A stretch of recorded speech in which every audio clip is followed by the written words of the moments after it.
Hello and welcome to the Pre-Shift Podcast, the show featuring real restaurant people, real stories, and real advice to build high-performing teams. I'm DJ Costantino and I'll be your host. Today on the show, I'm joined by Ellen Yin. Ellen Yin, founder and co-owner of High Street Hospitality. Ellen Yin is the founder and co-owner of High Street Hospitality Group, which operates some of the country's most celebrated dining establishments, including A Kitchen and Bar, Fork, High Street Restaurant and Bakery, High Street Hoagies, and the Wonton Project in Philadelphia.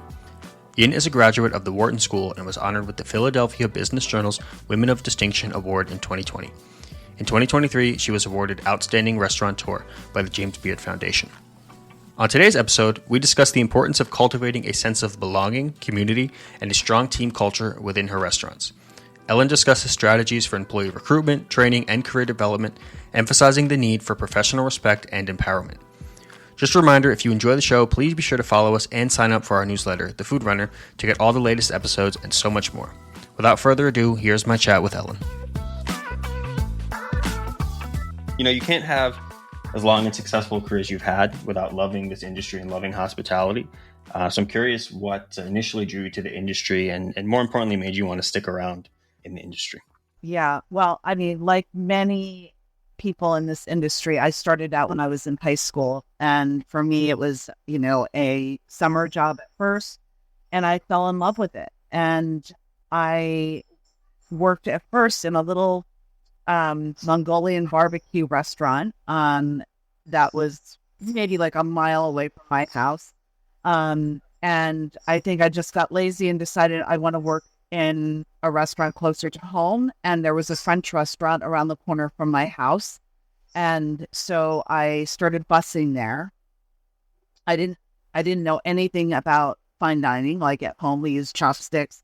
I felt very intimidated when I walked in the door, but there was something about that group of people that made me feel like I belonged.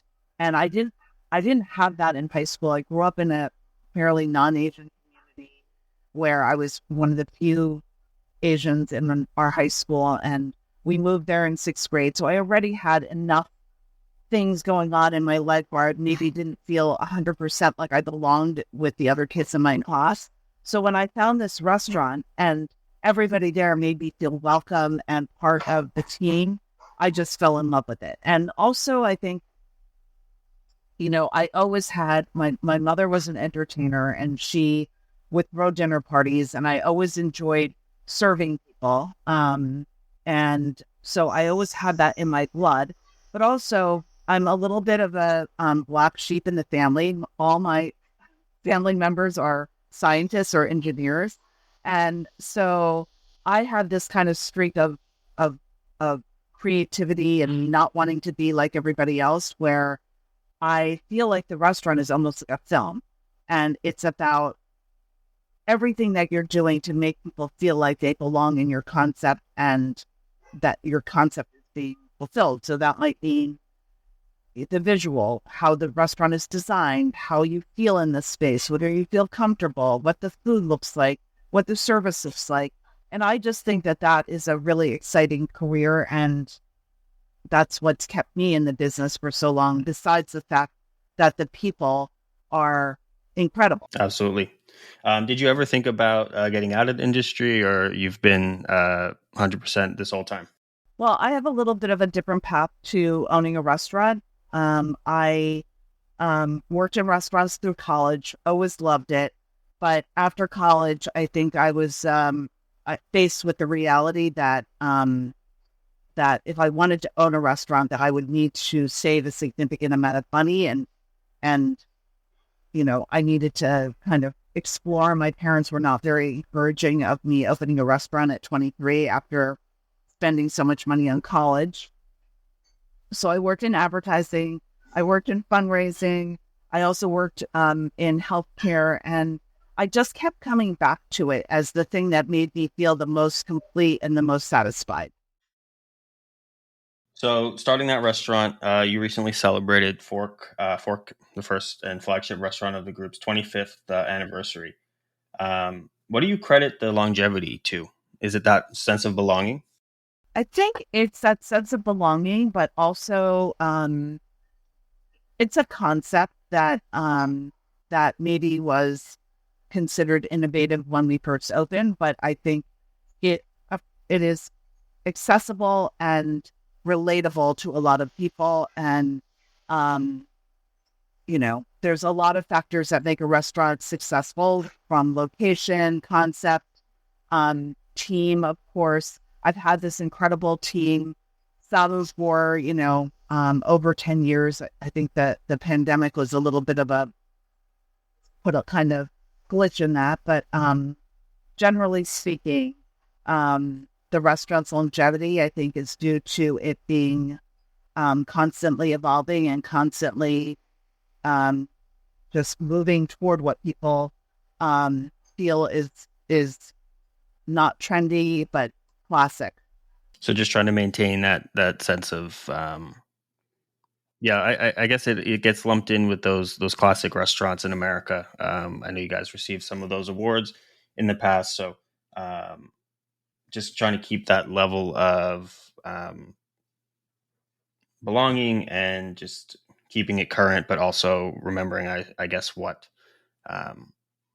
drew you to it in the first place.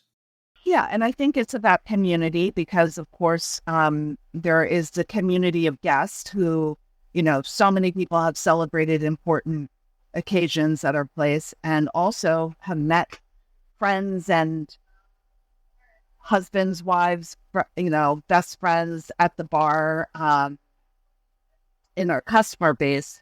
And it feels like a place where people can connect. And our team members feel the same way. So getting into that kind of connection and that belonging that you felt early in your career that drew you to the industry, of course, you mentioned the team being a core tenet of that success, both with Fork and the rest of the restaurants in the group. So I want to talk a little bit about the culture of work. Like, what does it mean for an employee to work at High Street Group, and what are some of the core tenets of the employee experience that you've tried to build? Right. Well, I think in the beginning, because my background wasn't restaurant management, I never managed a restaurant. I did think that was actually in my favor because it was easier to build a team because we needed to have people contributing and having their voices heard and all these things that when you don't know what you're doing, you need the support of all the people around you. And in exchange, you need to be able to provide something back for them. And I know that sounds very transactional, but at the very beginning, when, a restaurant is trying to come together, the glue is that everybody kind of feels this vision, a mission of making this restaurant a success. Maybe it hasn't been fully defined or matured what the vision is going to be, but at the very beginning, at a minimum, everybody came together because they wanted to make this beautiful restaurant a success. And all along, I think that has been something that that I feel is that my team members are my customers. They are the people who I need to make sure that they are happy, that they're succeeding.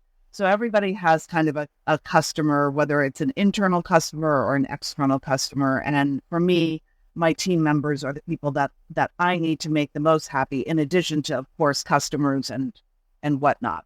And so from the beginning, I think making sure that they felt their voices were heard in terms of being part of decision-making, empowering them and pushing any decision that could be made by the person closest to the customer. So, for example, somebody doesn't like something. I empower my team to make a decision. You don't have to go to a manager right away. If you feel that you can solve the problem, solve the problem, and then you can bring that to a manager. Making sure that they felt empowered, making sure they felt professional. So for me, when we first opened, many servers told me that they didn't feel respected by their restaurant owner. And so it was really important to me that they feel financially secure, that they felt respected as professionals. And so benefits and you know, empowerment really, for me, are kind of rewards of professionalism. And so that has been an important tenet of our restaurant group. And then community has really been part of our restaurant group. So, you know, we do a lot to participate in the community. When Fork opened, we were involved with CCAP and other organizations. And of course, our original mission of supporting local agriculture and the local economy has been a through line throughout our entire existence. And so, you know, what we try to do is to make sure that we are participating in our local community, whether it be volunteer work, you know, bringing in kids from, you know, other Center City schools, whatever it was always trying to build this sense of community. So that eventually evolved into the tenets of High Street Hospitality Group, which includes collaboration. You know, I think that, you know, when we talk about the menu, it's important to have feedback from all different departments, not just, you know, the culinary side of things. Collaboration on teams. So we have a very team-driven model of service. So that we can make sure that our customer is most supported. And then creativity, of course, we want to be creative, not just in the sense of being creative with food, but we want to be creative as you know, service members, as business people, and be able to solve problems. And then finally, the team is the most important thing. And so our philosophy is that our general managers, chefs, and servers, and bartenders and cooks are kind of the center of the sun, and everybody else is there to kind of support. So those are kind of what we profess to be, who we are. And then how do we create an employee experience starts with proper recruiting and making sure that we spend enough time to really understand what people are wanting out of their employment experience. But then we have a very important onboarding process, which is that all new employees join a orientation/onboarding meeting where we explain who we are, what, you know, how that is exemplified by our day-to-day work, and you know, how they can grow their career within our organization. It's a lot of great stuff. I think what I'm drawn to initially, and I do want to get into some of the tactics as well, but it seems like a lot of the success in building the team and community is looking beyond the four walls of the restaurant and saying, like, the people that work here, this isn't just inside of this building. It's part of something larger, and it's a part of involving a lot more than just the people that work in the business. Yeah, absolutely. You know, everybody has a life outside of work, and people have things that are important to them, whether they're artists, mothers, fathers, have other commitments to other organizations in their life. You know, we try to incorporate those into what we also do, but we also have our items, our groups that we're committed to, and try to make sure that the people who are coming in feel that those things are also important. Absolutely. And when it comes to recruiting, what is your philosophy on that, and what kind of people do you look for to attract to the business? Well, the employee recruiting process has definitely changed over 25 years. I mean, I remember, you know, when people would just come to you with their resumes, and we would have, you know, thousands of resumes that we would be, you know, collecting, and we might go back to them, you know, a few weeks later and say, hey, you know, if you'd like to come in and stage with us, we'll come in for an interview. But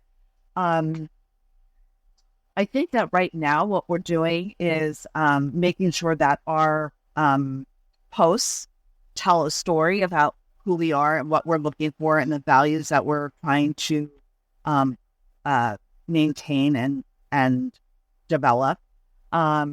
but also the things that we can offer to team members, such as insurance, 401k, all those kind of employee benefit things, but also that we're committed to your career development as well.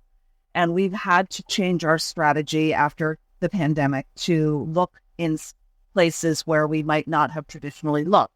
So, it used to be Craigslist, maybe now it's culinary agents, maybe it used to be CIA, maybe it's now many different other types of school programs. One thing I'm really interested in is, our city has so many workforce development programs, and unfortunately, we have not had great success with them. But how do we figure out the gap between where they graduate and where we need them to be when they first start, and make that part of the orientation and onboarding process, make that part of High Street Hospitality Boot Camp or something like that, where we're really bridging the gap so that we can create a more diverse workforce that has more depth than, just the people that we're always used to bringing in. Yeah, absolutely. And we did a survey recently and had a report talking about employee preferences and what they're looking for. And career development was one of those huge things that people want, and people want this to be a career. I think, like you mentioned, the pandemic may have allowed the people that were in it and not really loving it, or wanted to do something different with their lives, kind of a way out. But the people that stuck around and the people that are still looking to work in the business want that career development. So beyond kind of that boot camp, how do you approach developing people in the business? Kind of what do those career paths look like, and opportunities for kind of internal growth? Well, it starts with understanding each individual person. No one employee or team member is the same as anybody else, and people have different skill sets, and you really have to take the time. So we do have a lot of check-ins. So in addition to kind of having a baseline when the person starts, of course, as you're exposed to more, you might, maybe you never thought that you wanted to be a chef, but suddenly after being a server or being an expediter, you suddenly feel this interest sparking in you. We're going to try to figure out how to ignite that and try to create opportunities for you that would enable you to see if that's really what you truly want or not. And I think that comes from understanding what each team member is looking for and how we can potentially provide it. I don't think that there's any one pathway that is the same for everybody, but we do have programs that we're trying to see how that can work. So first, of course, having employee training for each basic job be outlined, clear, accountable, and measurable.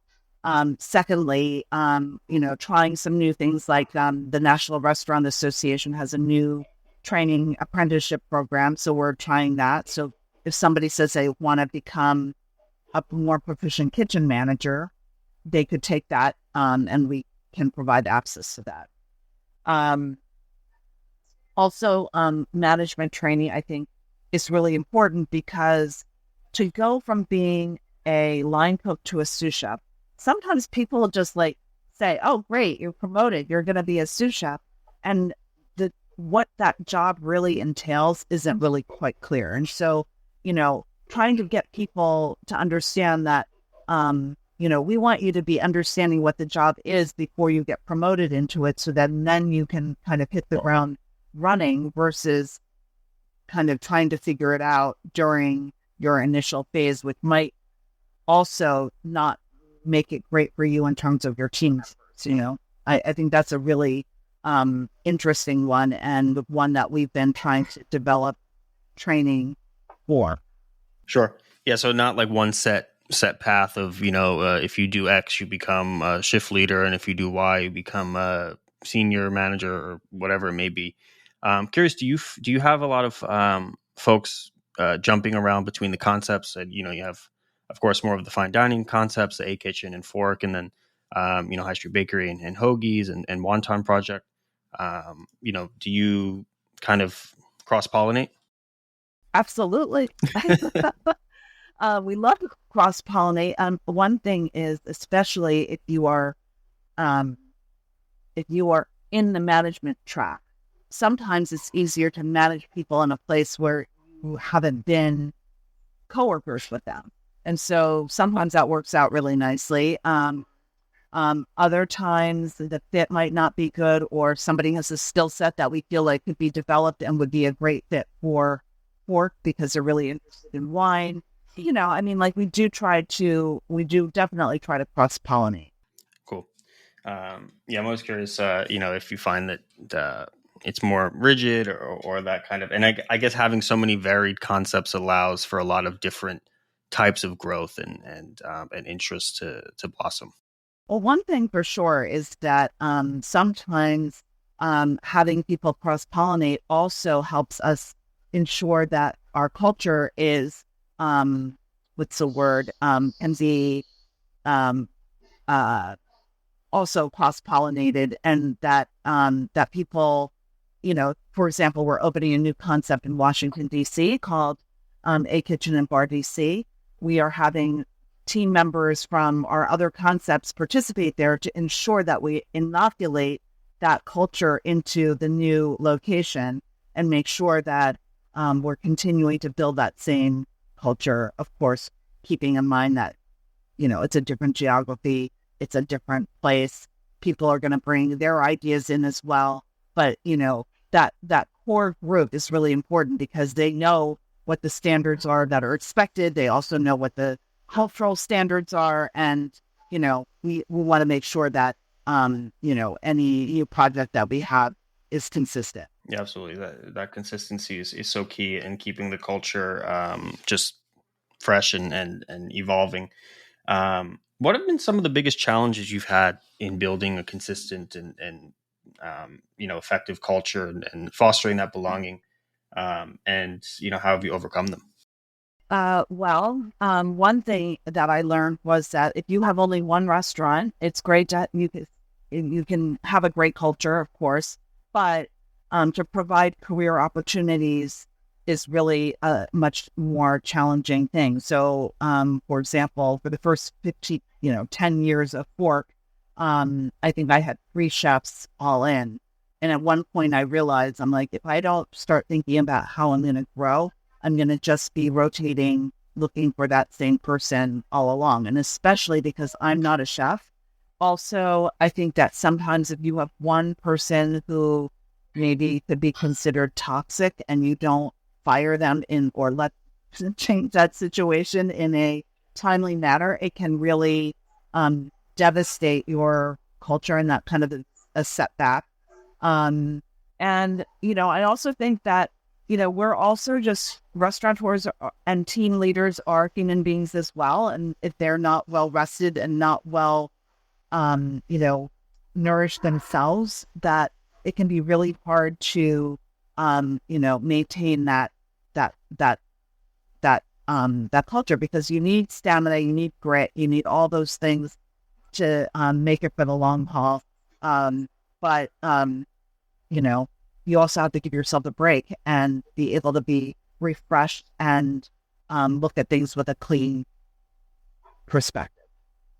Absolutely. And that just comes down to scheduling and workload management, I presume. Yeah, and everybody's mental health. If you don't take time off, or you don't try to, keep your personal life full and, make time for yourself, it can be really easy to experience burnout.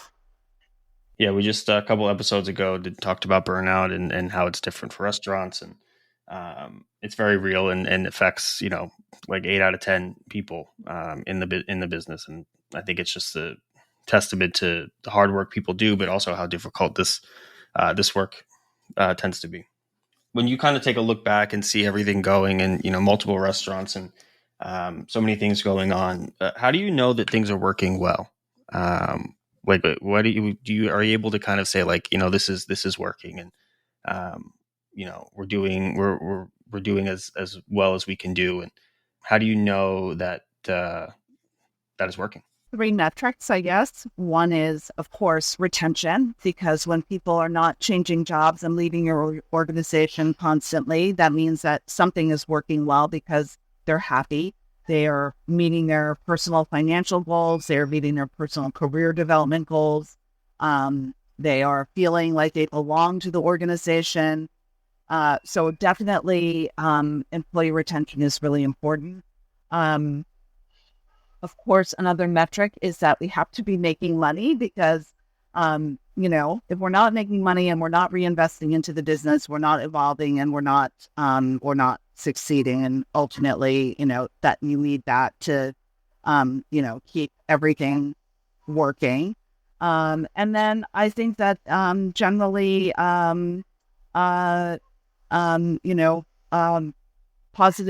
positive guest feedback, which is a little bit more subjective, but when we're at, I don't take rankings or ratings that seriously, but it's nice to look at Open Table on Fork and see 4.7, 4.8, because that means that the whole system is working really well together. But all of those things kind of in concert, because if there was not a lot of, if retention takes a hit, but you still have those high ratings, it may be, not the best situation. Right. Exactly. Awesome. And then just to kind of close out with, like I said, Fork hitting that 25-year mark. And, if someone's looking to build with longevity, they don't want to just do this, they want to build businesses that are good for their teams and have that, those long lifespans. What's something you kind of, at this point, would have told yourself back in 97 when you opened, that you could have used that advice then? Well, I was just at FAB in Charleston, and I was on a panel with Martha Hoover, who is a restaurateur in Indianapolis, who has a restaurant 35 years. And she was saying how important it is to future-proof your restaurant and to be thinking for the future. And, I'll be honest, I didn't do that. In 1997, I was just thinking, can I be open one year? And then could I be open 5 years? And then next thing you know, I'm just like on this road, which I didn't even really know where I was going or what I was doing, but to kind of write down what your goal is and to think about how you're going to get there. And of course, revisit it often because we all change over time. You might think that you want to be a multi-restaurant operator, but maybe after 3 years of doing it as a solo entrepreneur, maybe you decide that that's not what you want.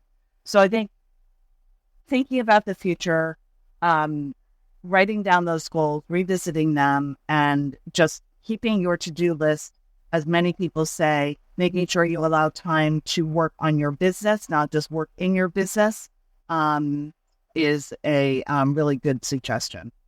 A couple was talking to a restaurateur, and he said there's a big difference between running a restaurant and operating a business. They're two very different things. Awesome. So lastly, just, a kitchen coming in DC. Anything else exciting happening with the group this year and coming up? Well, we just reopened High Street, and I don't know if you knew or not, but we had to relocate during the pandemic and convert from a eat-in restaurant to a takeout restaurant. We didn't have any dining room until just this past October, so we've been working really hard at that. We just opened a brand new private dining room, which was also part of our relocation. So we have a brand new private dining room, replacing the one that we had at Fork. And then we also have this gorgeous lobby bar that we're hoping to turn into something really special, but we've been renovating that. And it's going to be one of those places where the room is just so spectacular that you want to have like a nice heavy, drink with it and maybe some snacks. So we're working on that as well. Is it still, is High Street still on market, or is it off? It's on 9th and Chestnut, actually. Just High Street, not High Street on market anymore. Just High Street. Awesome. Well, Ellen, thank you so much for your time and generosity and sharing your insights with us. Thanks, DJ. I appreciate it. Appreciate you. Thank you so much. All right. Bye-bye. Thanks again for checking out this episode of The Pre-Shift. If you enjoyed it, please leave us a review and rating and share it with one of your friends to help the show grow. Also, be sure to subscribe to our Food Runner newsletter. Once a month, you get a roundup of resources, practical tips, and industry leader insights to learn more quickly. Sign up at 7shifts.com/foodrunner. Check the link in the description. Until next time.